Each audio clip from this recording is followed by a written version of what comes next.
Baik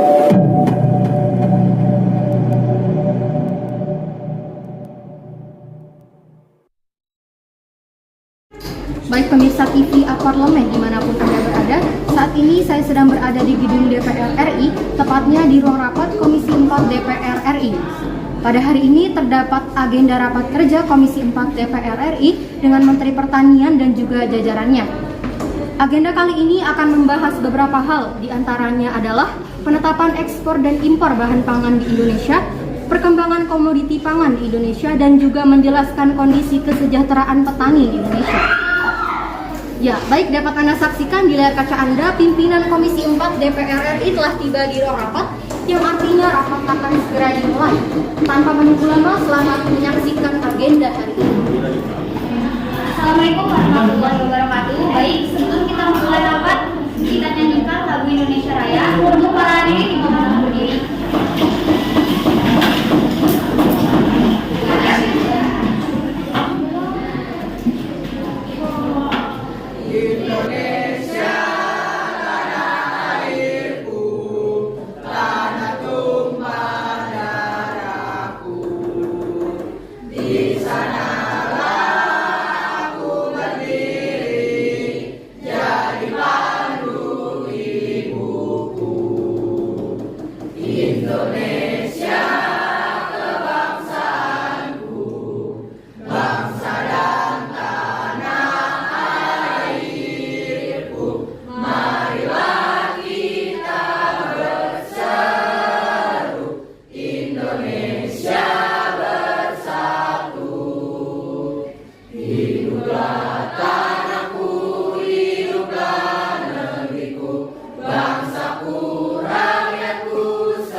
Mengajukan usulan rancangan undang-undang, mengajukan pertanyaan, menyampaikan usul dan pendapat, memilih dan dipilih, membela diri, mendapatkan imunitas, mendapatkan protokoler, mendapatkan keuangan dan administrasi, melakukan pengawasan, mengusulkan dan memperjuangkan program pembangunan daerah pemilihan dan melakukan sosialisasi undang-undang.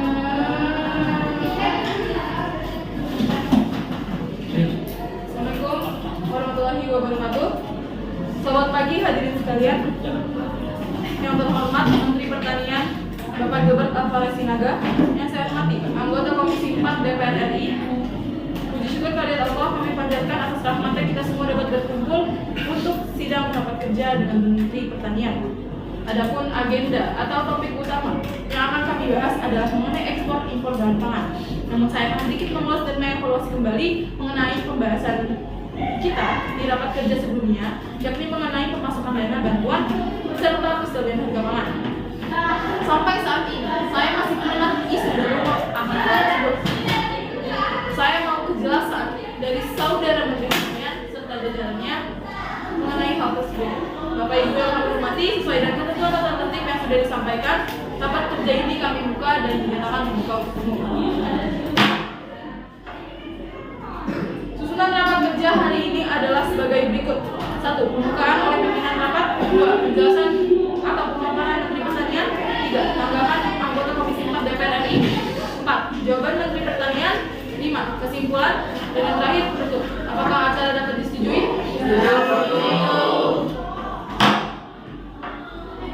Saudara Menteri Pertanian, sampai saat ini Anda sudah melaksanakan program kerja dengan baik. Namun, Komisi 4 masih meneliti bahwa pembangunan pertanian masih menunjukkan masalah klasik. Salah satunya ditunjukkan dengan adanya impor.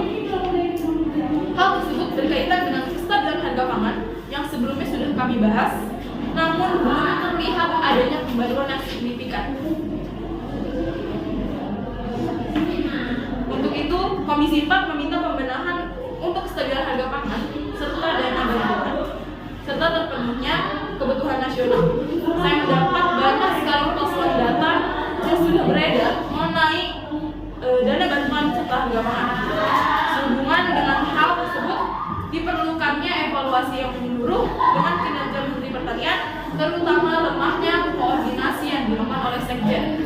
Perlu diperhatikan, Sekjen dan Menteri harus selalu berkoordinasi agar tidak adanya kekosongan data atau tidak adanya kesinambungan data. Demikian kata pengantar yang dapat kami sampaikan. Selanjutnya kami persilakan kepada Menteri Pertanian untuk menyampaikan penjelasan rapat. Assalamualaikum warahmatullahi wabarakatuh. Selamat pagi dan salam sejahtera bagi kita semua. Pimpinan dan para ketua fraksi yang kami hormati, muliakan dan banggakan, dan seluruh undangan yang hadir pada rapat hari ini. Pertama-tama, mari kita panjatkan puji dan syukur kehadirat Tuhan yang Maha Esa yang telah memberikan rahmat dan karunia-Nya kepada kita semua sehingga kita masih sehat dan dapat hadir pada rapat hari ini. Mengawali rapat kerja, perkenankan saya beserta jajaran segenap Kementerian Pertanian mengucapkan terima kasih kepada pimpinan dan seluruh anggota Dewan atas undangan rapat kerja pada hari Senin tanggal 27 Februari 2023 dengan agenda pembahasan terkait impor bahan pangan. Pimpinan dan anggota Dewan yang kami hormati, perkenankan pada kesempatan rapat kerja pada hari ini, saya beserta jajaran kementerian mengucapkan terima kasih dan apresiasi kepada pimpinan beserta anggota Dewan atas saran serta masukan dari kesimpulan rapat kerja tanggal 23 Februari 2023. Sebelum memaparkan agenda rapat kerja pada hari ini, izinkan kami melaporkan beberapa indikator terbaru berupa statistik impor. Dibandingkan dengan beberapa waktu lalu, tahun ini kita memang mengimpor bahan pangan yang cukup tinggi. Tapi jika dilihat dari data BPS, sejumlah impor pangan mengalami kenaikan. Antara lain, komoditas besar yang naik signifikan dibandingkan tahun sebelumnya dari 198.560 ton menjadi 2,1 juta ton. Tidak hanya beras, beberapa komoditas pangan seperti daging sapi, gula, garam, mentega, bahkan tepung terigu juga mengalami kenaikan. Impor daging lembu mencapai 140.268 ton, naik 17,81% sepanjang Januari hingga September 2018. Dibandingkan dari tahun sebelumnya yang mencapai 119.061 ton. Sementara kenaikan impor gula tebu juga terjadi sebesar 9,7% atau dari 3,8 juta ton menjadi 3,38 juta ton. Impor garam juga naik 22,34% atau dari 1,79 juta ton menjadi 2,19 juta ton. Sedangkan impor mentega naik dari 15.501 ton menjadi 17.244 ton. Dan impor tepung terigu pun naik sekitar 30% dari 36.157 ton menjadi 47.350 ton. Walaupun demikian, walaupun kita impor, kita berhasil mengklaim bahwa ketahanan pangan Indonesia mengalami peningkatan yang cukup signifikan. Pada tahun 2022, indeks ketahanan pangan Indonesia berada di posisi ke-69 secara global. Dengan ini, sesuai dengan apa yang telah saya sampaikan, saya harap kegiatan impor bahan pangan kita dapat dilakukan hingga mencapai target yang diinginkan untuk ketahanan bahan pangan. Terima kasih pimpinan. Terima kasih pimpinan. Ya baik, saya persilahkan dulu untuk para anggota Komisi 4 menanggapi. Silakan dari fraksi Persatuan Pembangunan. Ya, Assalamualaikum warahmatullahi wabarakatuh. Terima kasih pimpinan karena telah mengizinkan saya untuk berbicara. Ya, seperti apa yang disampaikan oleh Pak Menteri Gilbert, saya sangat menyetujui dengan pemaparan yang diberikan oleh saudara Menteri. Karena salah satu alasan Indonesia melakukan impor itu dilakukan untuk menstabilkan harga beras di tengah gangguan pasokan beras nasional. Dengan impor beras, maka volume cadangan beras pemerintah akan kembali normal. Negara Indonesia lebih banyak impor dibanding ekspor karena kebutuhan masyarakat Indonesia akan barang dan jasa itu sangatlah banyak ya. Dan mungkin karena masyarakat Indonesia ini lebih banyak menyukai barang luar negeri dan dengan melakukan impor, segala kebutuhan seorang masyarakat luas bisa terpenuhi. Selain itu, dengan melakukan impor dapat memperkuat hubungan antar negara dan pastinya kualitas hasil impor itu tidak diragukan lagi. Apakah ada tambahan? Karena saya tidak akan mengulang ataupun memberikan waktu tambahan. Izin menambahkan pimpinan. Saya ingin menambahkan alasan kami menyetujui Saudara Menteri melakukan impor. Memperoleh bahan baku, barang, dan jasa yang jumlahnya terbatas di dalam negeri atau tidak bisa dihasilkan sendiri, mendukung stabilitas negara, meningkatkan penjualan di pasar yang lebih besar, meningkatkan skala produksi dengan menambah suplai material. Dengan demikian, kita bisa memperbesar skala produksi kita dan meminimalisir biaya produksi. Selain itu, impor Indonesia di bulan April tahun 2022 tercatat tetap kuat meski sedikit melambat dari biaya sebelumnya pada USD 19,76 miliar atau tumbuh sebesar 21,97% secara tahunan. Impor migas dan non-migas masih tumbuh pesat sebesar 88,48% dan 12,47%. Sedangkan berdasarkan penggunaannya pada April tahun 2022, impor bahan baku atau penolong, barang modal, dan barang konsumsi masih bertumbuh positif dan kuat sebesar 25,51%, 15,16%, dan 4,21%. Sekian. Baik, dapat disimpulkan fraksi Partai Persatuan Pembangunan ini menyetujui pemaparan menteri. Selanjutnya silakan tanggapan fraksi PKS. Assalamualaikum, terima kasih kesempatannya pimpinan. Yang terhormat pimpinan beserta jajarannya dan yang terhormat Bapak Menteri Pertanian beserta jajarannya. Partai kami menyatakan tidak setuju dengan pendapat Bapak Menteri dikarenakan perekonomian di Indonesia ini tidak selalu stabil, apalagi dengan impor secara terus-menerus. Alasan kami akan dilanjutkan oleh anggota saya sendiri. Ya, izin menambahkan pimpinan. Hal ini kami menunjukkan bahwa hubungan antara produksi beras dengan impor beras adalah negatif. Peningkatan produksi akan mengakibatkan excess supply atau kelebihan penawaran. Jadi dengan adanya kelebihan penawaran, pemerintah akan mengurangi impor beras. Sedangkan apabila hubungan antara produksi beras dengan impor beras dikatakan positif, maka disebabkan adanya beberapa jenis beras di Indonesia tidak diproduksi. Hal ini mengakibatkan para petani yang sudah bersusah payah akan mengalami kemiskinan. Adapun kami memberikan Mohon izin instruksi suara terlebih dahulu. Baik, dan saya lanjutkan.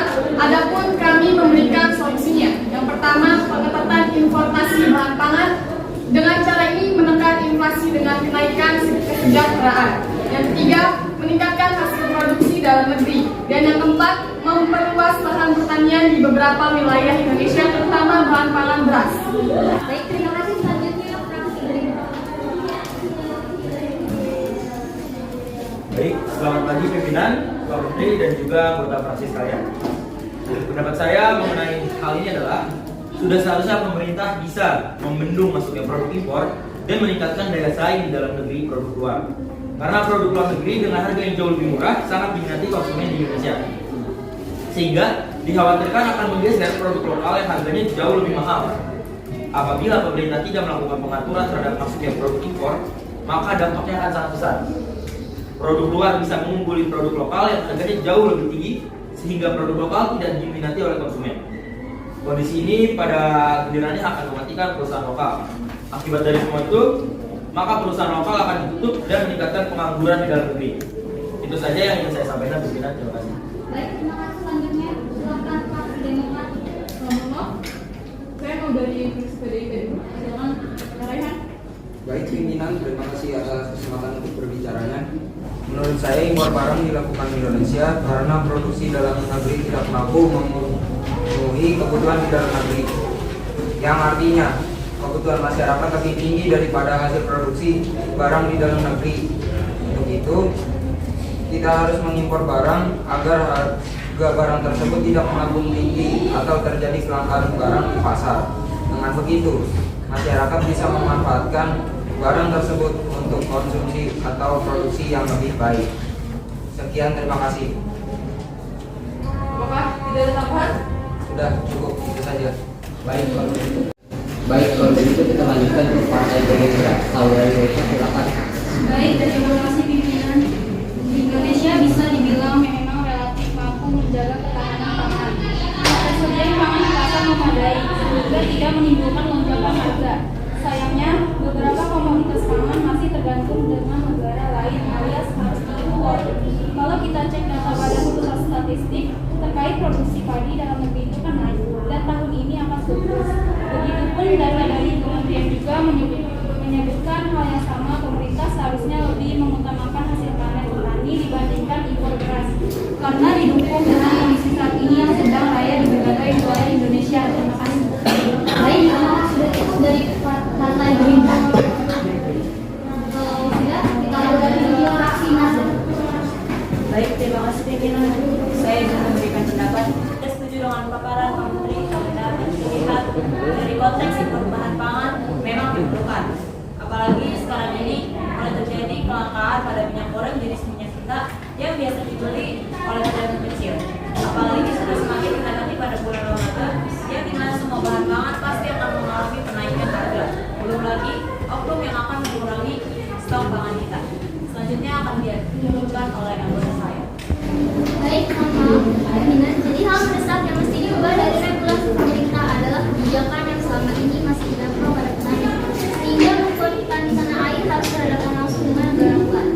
Pemerintah mestinya dapat meningkatkan kemampuan petani kita dengan alat, modal hingga produk minim sehingga produk yang dihasilkan dapat bersaing baik secara harga maupun kualitas. Kami juga setuju dengan pendapat saudara Sofi dan Pak Menteri karena program yang dijalankan oleh Pak Menteri kemungkinan besar akan berhasil karena pasti sebelum melaksanakan program tersebut Pak Menteri sudah mengutuk panggilan yang terjadi. Dan saya harap Pak Menteri meninjau ulang setiap program kerja tersebut agar setiap program kerja yang dilaksanakan tahun ini memiliki kontribusi jangka panjang, menengah, dan pendek yang akan berdampak langsung kepada pangan Indonesia. Kita semua tahu kinerja Pak Menteri dan kita bela Menteri soal implementasi beras ini. Pak Menteri bilang produktivitas tinggi, stok pulau Menteri. Kita semua bukan pembelaan kepada suatu pembelaan, tapi yang terdasar kinerja Pak Menteri dan lapan stok yang ada. Saya rasa pertimbangan Pak Menteri sudah cukup matang dan tidak tergesa-gesa karena resiko inflasi yang akibat pangan rasa tinggi dan bisa berdampak pada naiknya jumlah penduduk miskin. Selama pandemi jumlah penduduk miskin ini telah meningkat menjadi 26,5 juta orang. Kami terus berupaya agar paradigma kedaulatan pangan ini menjadi pandangan bersama sehingga arah kebijakan pangan menyasar pada kemandirian kedaulatan pangan. Selanjutnya akan dilanjutkan oleh anggota saya. Izin menambahkan, pimpinan kami Partai PKB mendorong agar anggaran untuk pangan harus ditingkatkan persentase dari APBN. Hal itu akan memberikan ruang gerak dalam mengelola pangan. Di antaranya, anggaran tersebut untuk meningkatkan skill SDM pertanian, upgrade teknologi pertanian, memperbaiki infrastruktur pertanian. Kemudian yang utama adalah menerapkan Undang-Undang Perlindungan Lahan, yaitu Undang-Undang Nomor 41 Tahun 2009 tentang perlindungan lahan pertanian pangan berkelanjutan. Untuk menjaga lahan-lahan produktif untuk produksi pangan tidak beralih fungsi, sanksi tegas harus diterapkan. Jika lahan-lahan produktif ini tidak dilindungi, maka lambat laun lahan-lahan akan terpinggirkan. Kemudian, infrastruktur penyediaan SPBN yang minim dan mahalnya BBM. Sebab kami Partai PKB menyoroti soal pangan ini sebagai suatu hal yang fundamental dan masalah hidup mati suatu bangsa. Soal pangan adalah soal hidup matinya suatu bangsa. Pangan adalah soal harkat dan martabat bangsa. Maka dari itu saya tidak berdiam soal pangan ini. Saya terus bersuara keras agar pemerintah kita benar-benar serius mengurusi pangan. Kami Partai PKB menunggu pemerintah untuk lebih fokus. Silakan lanjut ke saudara Dulfian. Baik, terima kasih pimpinan atas waktunya. Yang terhormat pimpinan beserta jajaran-jajarannya dan menteri beserta jajaran-jajarannya. Adanya impor, khususnya bahan pokok akan merugikan bangsa. Hal ini dikarenakan adanya pimpinan saya belum bisa berbicara.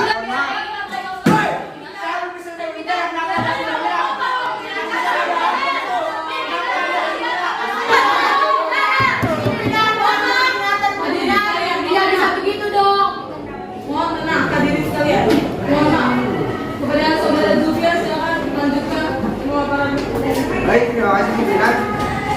Izin mengulang pimpinan. Adanya impor, khususnya bahan pokok akan merugikan bangsa. Hal ini dikarenakan kita perlu mencukupi kebutuhan rakyat Indonesia terlebih dahulu dibandingkan impor untuk negara lain.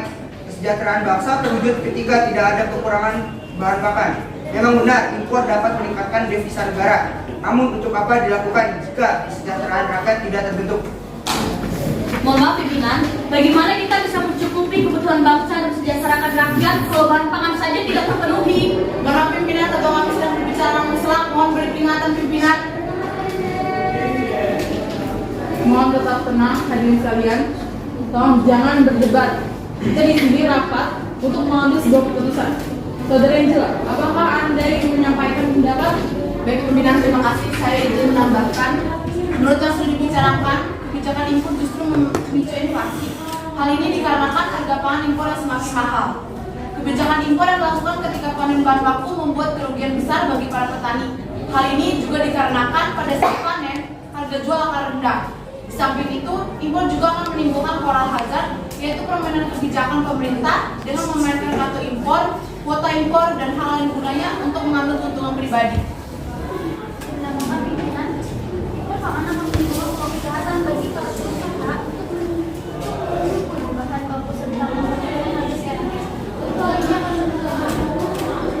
Baik, terima kasih. Saran kepada anggota Komisi 4, apakah ada yang ingin menanggapi? Ya, izin menambahkan, dalam kegiatan impor maupun ekspor, tentunya ada beberapa kebijakan yang sudah ditentukan dan perlu diperhatikan oleh pelaku bisnis impor.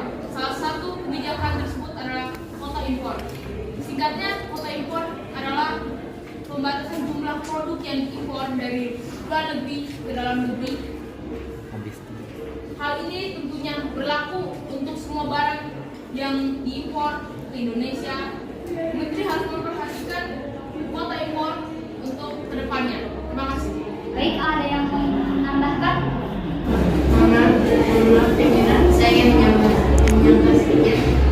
Indonesia meningkatkan impor demi mencapai ketahanan pangan maupun mendukung industri dan perdagangan internasional memiliki peranan penting. Perdagangan memungkinkan sebuah negara menjual produk pangan unggulan seperti sawit di Indonesia dan membeli produk pangan terbaik di negara lain seperti susu dan daging sapi di Australia. Hal ini tidak hanya membuat produk pangan menjadi lebih terjangkau, namun juga lebih bervariasi dalam hal rasa dan gizi. Melalui rantai nilai global, kita juga dapat membuat produk berkualitas tinggi dari bahan baku impor yang hasilnya dapat diekspor. Sebagai contoh, Indonesia sebagai negara yang jadi contoh untuk menanam jagung, harusnya mengimpornya dari negara lain dan kemudian diolah menjadi tepung dan dibuat menjadi produk-produk pangan kesukaan kita seperti gorengan dan mie instan. Itu saja dari saya, terima kasih. Baik, apakah fraksi lain ada yang mau menambahkan? Izin pimpinan, saya ingin berbicara. Selamat pagi saudara-saudara sekalian. Saya ingin menambahkan yang disampaikan oleh saudara Tessa. Pasar domestik atau produk dalam negeri akan kehilangan daya saing dikarenakan barang impor yang lebih murah. Hal tersebut tidak terjadi. Akhirnya dibuatlah kebijakan berupa pembatasan jumlah impor atau disebut dengan kuota impor untuk mencegah limpahan produk luar negeri datang ke pasar dalam negeri. Dengan adanya kebijakan tersebut, tentunya keberadaan perusahaan dalam negeri akan tetap terjaga karena jumlah produk yang diimpor ke pasar dalam negeri terbatas. Tidak hanya itu, adanya kebijakan kuota impor juga bertujuan untuk menekan neraca pembayaran. Jika kegiatan impor terlalu tinggi, hal tersebut dapat merusak neraca pembayaran. Jika ini tidak diimbangi dengan ekspor, maka akan terjadi defisit. Ini berarti dapat memperkecil mata uang negara karena kegiatan impor lebih banyak daripada ekspor. Mata uang cadangan akan habis hanya untuk menyelesaikan pembayaran impor. Oleh karena itu, pembatasan impor menjadi hal yang sangat penting demi terjaganya stabilitas ekonomi dan kelangsungan produk dalam negeri. Terima kasih. Pimpinan, saya ingin menambahkan. Untuk saudara Menteri, perlu diketahui beberapa dugaan mengenai dampak yang terjadi apabila impor ditingkatkan. Dampak yang akan terjadi akan adanya persaingan yang tidak sehat. Selain itu, munculnya biaya ekonomi dari negara lain, kualitas SDA dan SDM karena adanya persaingan antara industri dalam negeri dan luar negeri, serta menyebabkan turunan nilai mata uang rupiah disebabkan banyaknya kegiatan impor. Apakah saudara Menteri menyiapkan atau waspada akan dampak yang akan timbul dari keputusan yang Menteri buat? Itu saja dari saya. Terima kasih. Baik, terima kasih. Apakah dari saudara Menteri dan Sekjen ada yang ingin ditanggapi?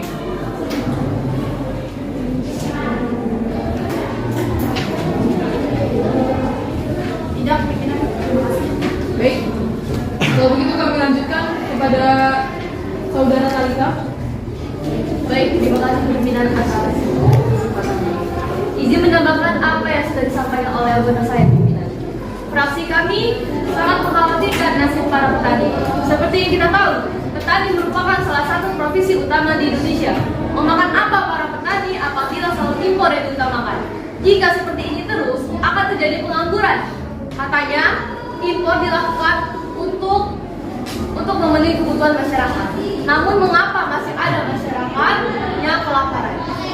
Hal ini jika terus-menerus akan menimbulkan kejahatan dan akan merugikan masyarakat itu sendiri. Saya ingin memberi sedikit samaran pendapat Partai Demokrat mengenai pengangguran pada petani yang terjadi jika impor pangan dilakukan. Seperti yang dibicarakan anggota saya, pemerintah pastinya dapat meningkatkan kemampuan petani dengan memberikan alat bantu, modal, hingga produk bibit sehingga dapat membangkitkan semangat para petani untuk menghasilkan produk berkualitas. Saja dong, jika kalau ada imporan, gimana cara menyimbangi ekspornya? Anda berpikir ke sana. Anda yang harus berbicara dulu, Anda harus mikir sebelum Anda berbicara. Loh, secara tidak langsung Anda mengatakan bahwa pemerintah itu tidak melakukan tugasnya dengan baik dong. Saya setuju. Kalau begitu, apa yang dilakukan oleh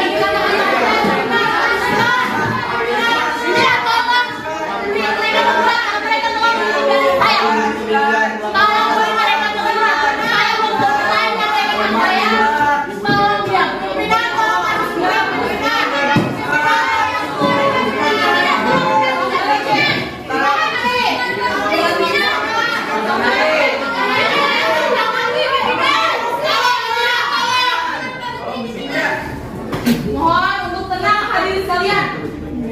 Apakah sidang ini bisa dilanjut? Kalau Anda terus berdebat seperti ini, apakah bisa dilanjut? Mohon untuk tenang, Saudara Sofia. Apakah sidang ini bisa dilanjut?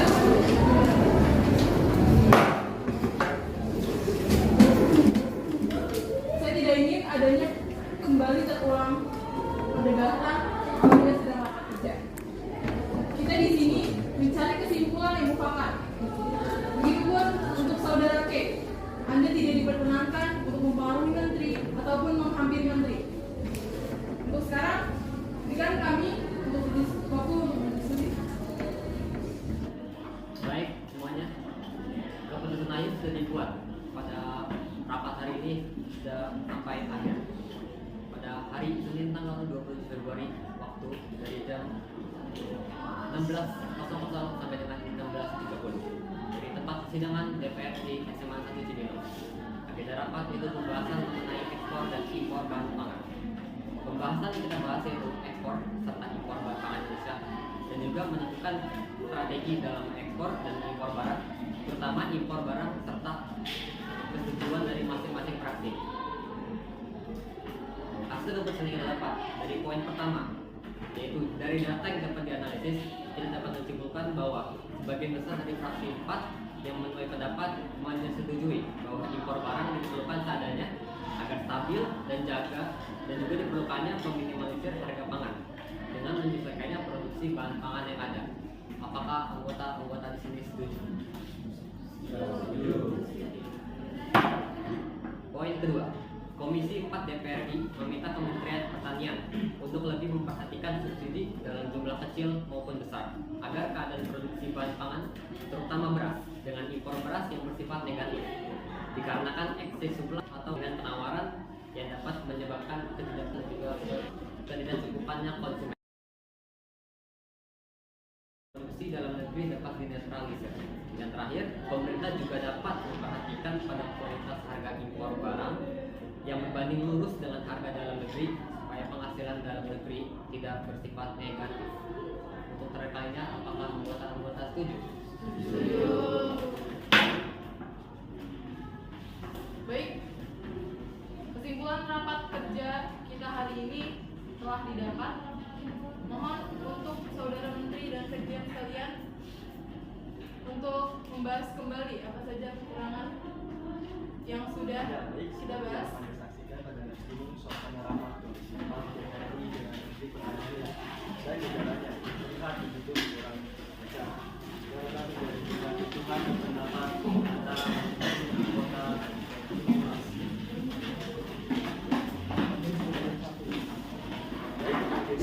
yang Anda saksikan pada live streaming suasana rapat Komisi 4 DPR RI dengan Menteri Pertaniannya dan jajarannya terlihat begitu kurang lancar karena terjadinya kericuhan berpendapat antara masing-masing anggota fraksi. Baik, agenda rapat Komisi 4 DPR RI dengan Menteri Pertanian kini telah selesai. Sekian berita yang dapat saya sampaikan. Saya Firman Cahyudi membawa berita Ekspor TV. Pagi ini mengucapkan terima kasih dan sampai jumpa.